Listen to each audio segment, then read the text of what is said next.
Welcome to my channel tailoring and tips. বন্ধুরা, আজকে আমি ব্লাউজের ব্যাক পার্ট কাটিং দেখাবো। ব্লাউজের ব্যাক পার্ট কাটিং, এতে মেজারমেন্ট রয়েছে। লেন্থ, লম্বাটা আমরা কত নিব, যার যে হিসাবে সেই হিসাবে নিতে হবে। চেস্ট, ছাতি মাপ 36 রয়েছে। আর্মহোল বের করে নিব। মহড়া, আর্মহোলকে মহড়া বলা হয়। এটা পিছন পার্টে ডিপ হয়ে রয়েছে 5 ইঞ্চিতে। ঠিক আছে বন্ধুরা, প্রথমে কাপড়টি এরকমভাবে ফোল্ড করে নিব। আমি ফোল্ড করার ভিডিও অলরেডি আপলোড করে দিয়েছি আমার চ্যানেলে। এখানে আমি এরকমভাবে কাপড়টি ফোল্ড করে নিব। যাদের ফোল্ড করা বুঝতে অসুবিধা হয় তারা চ্যানেলে গিয়ে দেখে নেবে। প্রথমে এইভাবে ব্লাউজের লেন্থ নিয়ে নেব, লম্বাটা নিয়ে নেব। যার যত খুশি প্রয়োজন সেই হিসাবে নিয়ে নিচ্ছি। তো এখানে আমার রয়েছে, আমি এখানে লেন্থ নিয়েছি 10। ঠিক আছে বন্ধুরা, 10 না, এখানে বাড়তি যতটা রয়েছে পুরোটাই নিয়ে নেব। তারপরে শোল্ডার মানে পুটের মাপ। এখানে আমি পুটের মাপ লিখিনি। শোল্ডারের মাপটা এখানে আমি নিয়ে নিচ্ছি।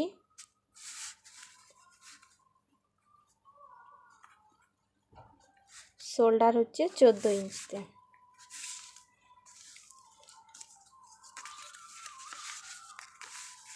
চোদ্দোর হাফ হচ্ছে 7। এখানে এইভাবে আমি 7 ইঞ্চিতে দাগ দিয়ে দেব।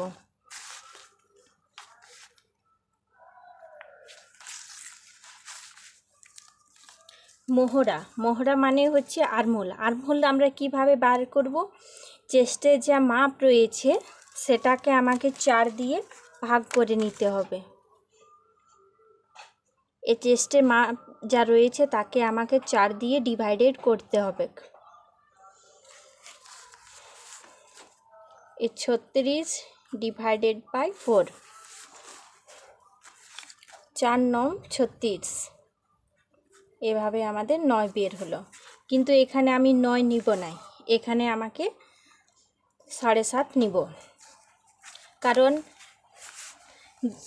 সব ব্লাউজের ক্ষেত্রে আলাদা আলাদা মোহরা মাপ হয়। এটি ডিটেলসে ভিডিও আমি পরে আপলোড করব। এখন আমি জাস্ট 7.5 মাপ নিয়ে নিলাম। এখানে ছাতি রয়েছে 36 হিসাবে এখানে 4 দিয়ে ভাগ করা হলো, 9 বের হলো। 9 থেকে আমি 1.5 মাইনাস করব। এখানে আমি 7.5 নিয়ে নেব।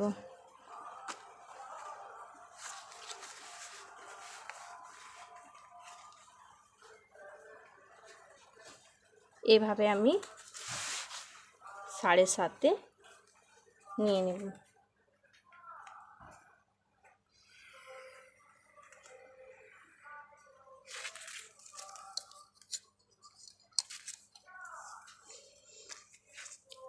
এরপর আমাকে নিতে হবে ছাতির মাপ কত রয়েছে? 36কে আমাকে 4 দিয়ে ভাগ করে নিতে হবে। 4 9 36, ছাতির মাপ তাহলে কত দাঁড়ালো? 9। মোহরার মাপ যেখানে শেষ সেখান থেকে আমাদের ছাতির মাপ স্টার্ট হয়। এরকমভাবে ছাতির মাপ হবে। তাহলে এখানে আমাদের হচ্ছে 4 9 36, তো এখানে আমার হচ্ছে 9। তারপর বাকিটা আমি দিয়ে দিলাম মার্জিন হিসাবে, মানে যে এক্সট্রা কাপড় যেটাকে নেওয়া হয় সেটাকে আমরা মার্জিন বলি।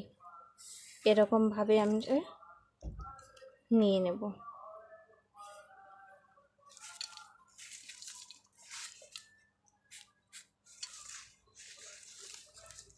এরপর আমাকে এটার মাপ রয়েছে 7.5 আমাকে হাফ করে নিতে হবে। হাফ কিভাবে করব? আমরা এরকমভাবে ইঞ্চি টেপকে ফোল্ড করে নিতে হবে। এখানে আমাদের হয়ে গেল 7.5 হাফ। এরপর এখান থেকে আমাকে মোহরার মাপ যেখান থেকে শেষ এই দাগটি রয়েছে মোহরার মাপ যেখান থেকে শেষ সেখান থেকে আমাকে 1.5 ইঞ্চিতে দাগ দিয়ে নিতে হবে। এখানে আমি 1 ইঞ্চিতে দাগ দেব না, কারণ যেহেতু এখানে ব্যাক পার্ট রয়েছে তার জন্য আমাকে এখানে 1.5 ইঞ্চিতে দাগ দিয়ে দিতে হবে।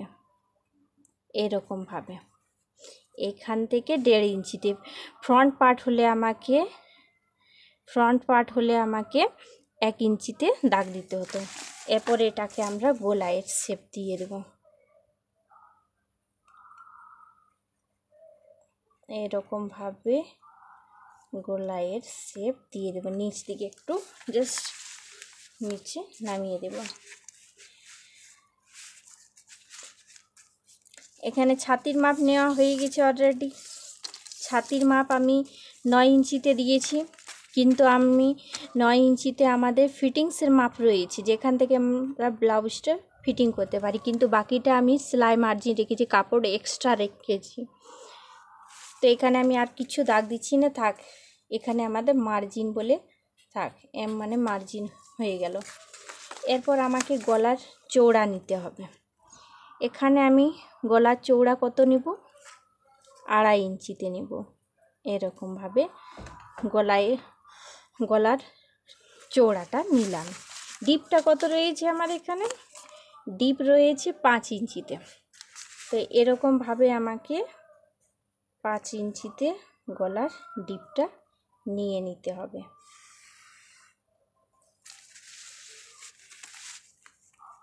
এরকমভাবে ডিপ নিয়ে নিলাম।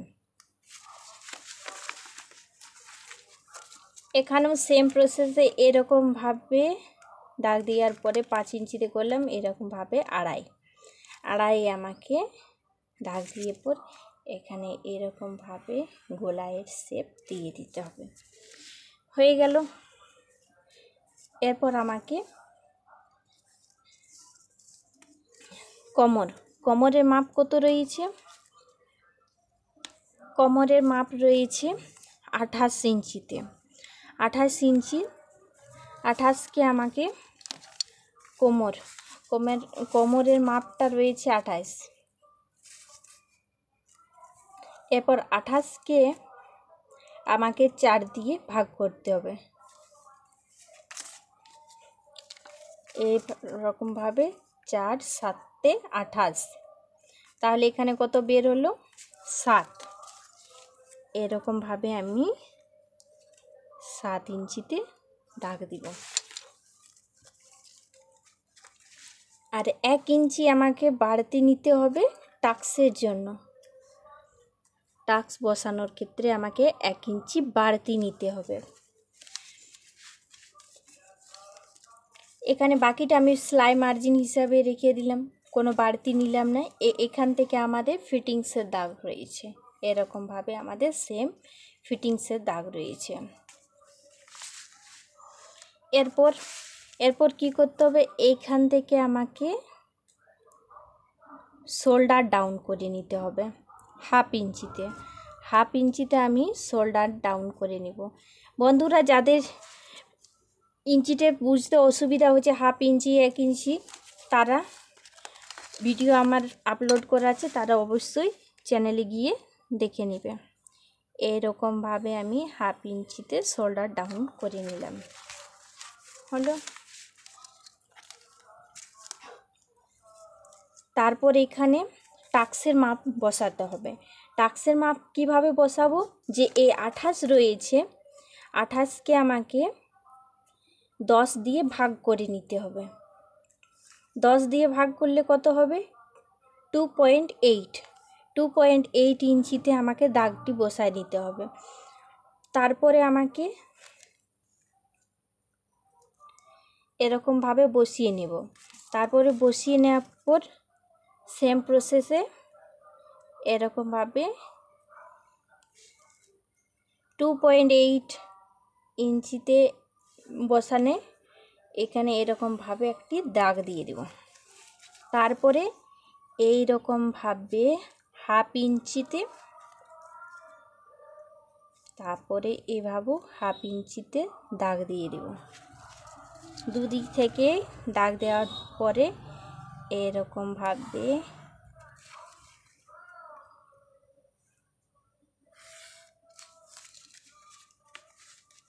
ঠিক আছে, এরকমভাবে আমি দাগ দিয়ে নেব। এখানে 5 ইঞ্চি টাক্স হলে খুব সুন্দর ফিটিং আসছে, কিন্তু সব ক্ষেত্রে 5 ইঞ্চিতে দাগ দিলে চলে না। এখানে আমি নিজের কাস্টমারের মাপ অনুযায়ী আমি এখানে কাটিং করলাম। তো এরকমভাবে আমাকে ব্লাউজের ব্যাক পার্ট কাটিং করে নিতে হবে।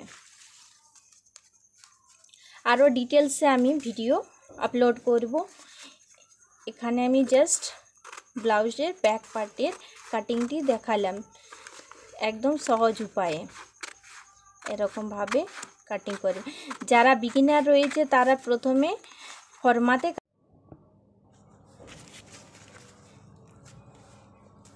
বিগিনাররা প্রথমে এরকমভাবে ফরমাতে কাটিং করে নেবে, তারপরে কাপড়ে গিয়ে কাটিং করলে কোনো ক্ষতি হবে না কাপড়ের।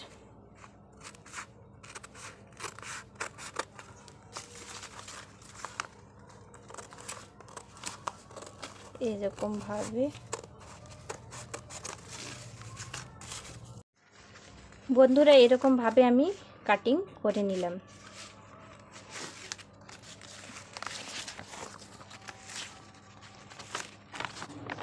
এটি কাটিং করা হয়ে গেল কমপ্লিট। কিন্তু প্রথমে ফরমাতে কাটিং করে নিতে হবে, তাহলে আমাদের কাপড়ে কোনো রকম ক্ষতি হবে না। এরকমভাবে, আর এই যেখানে প্লেটটা আমরা টাক্সটা দিয়েছি, এরকমভাবে যেখানে এই বড় দাগটি এই দাগটি রয়েছে, মাঝে যে দাগটি রয়েছে, এরকমভাবে ফোল্ড করে এখানে সেলাই নিতে হবে। এরকম ফোল্ড করে এরকমভাবে সেলাই দিতে হবে, তাহলে এরকমভাবে ফিটিংস ব্লাউজের খুব সুন্দর হয়। এখানে আমি 1/2 ইঞ্চি শোল্ডার ডাউন করে নিয়েছি। বন্ধুরা প্লিজ আমার চ্যানেলটি সাবস্ক্রাইব করে দিও, এবং আমি আবার আরও নানা রকমের ভিডিও আপলোড করব, কাটিং স্টিচিং সব রকমই। এখানে মার্জিন রয়েছে, সেলাই মার্জিন, এখানে আমাদের ফিটিংসের মাপ রয়েছে, এরকমভাবে ফিটিংসের মাপ রয়েছে। এটা আমাদের মার্জিন রয়েছে, এটা এক্সট্রা কাপড় রয়েছে। বন্ধুরা প্লিজ আমার চ্যানেলটি সাবস্ক্রাইব করে দিও এবং ভিডিওটি প্রচুর শেয়ার করে দিও। Thank you.